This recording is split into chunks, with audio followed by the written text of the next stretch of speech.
having a bigger thing on your mama's staying busy. Remember to keep the conversation going on our social media platforms. Right now, join someone who is very inspiring, who's young, and of course doing the most great stuff, inspiring millions of young South Africans. We're talking about Sir Brian, who is an author and a motivational speaker. For you to be able to be a motivational speaker, there must be something that motivates you. Because if you're not motivated, Sir Brian, welcome to the show. Thank you. I know I wake up in the morning, I look at the mirror, and the mirror looks back at me, and the mirror is like, yeah, Lama, you're the ish, you're the ish, you're the ish. Really? Yeah, the mirror speaks to me. And what motivates you?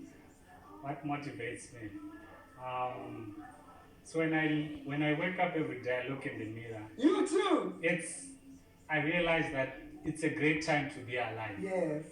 Somebody else wanted to be alive, but they're gone. So me waking up in the morning, it's like a brand new day. I'm ready for it, and I just go for it. Yeah. Welcome to Accept. Thank you for joining us. It's an honor having you in the show. Let's take it back to where it all began. For abantu abangamaziyo uSir Brian Ngubani, tell us a little bit about yourself. Okay. So basically, Sir Brian. My name is Brian. Sir Brian is a title that I was actually given in school. I was the smallest, shortest, and I was always intimidated by everybody else. So I had to find ways to come out on top somehow. So I became the noticed, I studied harder just to be noticed. And at the end of the day, I ended up saying to everybody else, now I'm better than you at school, I'm better than you at basketball, at whatever. So you should call me sir. And then at first I tried to impress everyone, you want to impress everyone. But then I just said, okay, let me just do me to the point that people How did you know you were better than everyone else in all those things that you're doing? Because anything that someone else is doing, I can do better. Wow. Well, how do you separate arrogance and ego? Yeah. Arrogance and ego.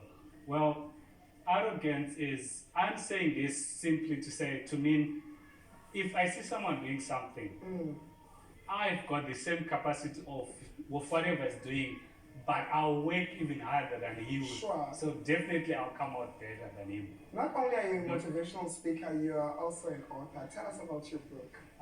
So the book is called Life. That titled Life. Life. As in, let me spell it out for you. Okay, let me spell it out. LIFEHUH. So there are aha moments that happen in your life. Sure.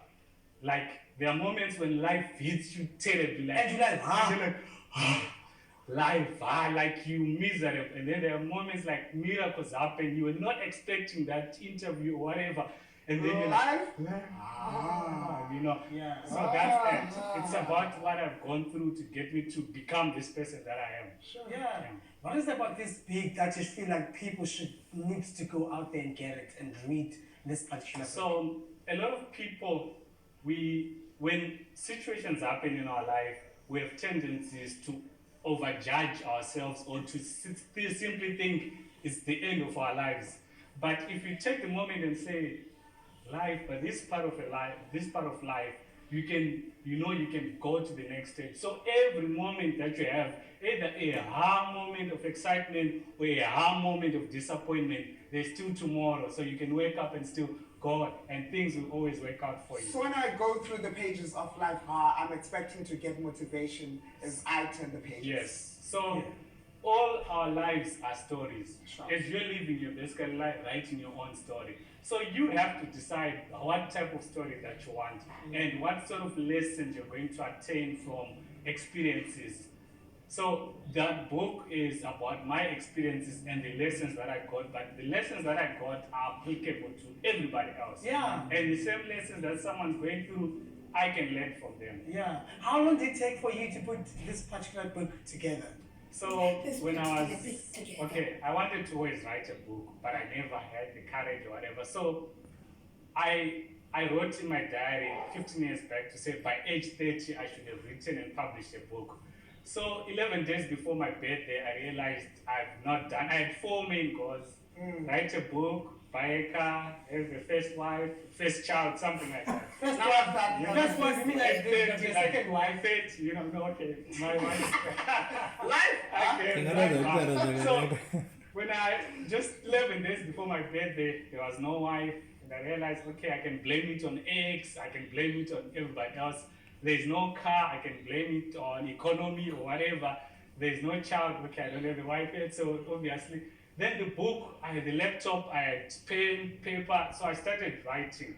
So every day I was waking up at 3 because I used to work 8 to 6. So that was my only time. So 3 to 5, I would write the book, at least 2 or 3 pages a day, and then that's how I wrote it. So on my birthday, I had a designer bring the website, do everything else, and we did not sleep the day before my birthday. So we launched it at 7:45 in the evening, and then it went live. That was Where it. can people get it before we go to an ad break? You get it at www.lifehard.net. So that's I love it. It's not a list of the memo. It's Yeah, it's you know, even matching. Yeah, I can see you've got blue on. Yeah. Even sneakers on. Talking about life hard, guys.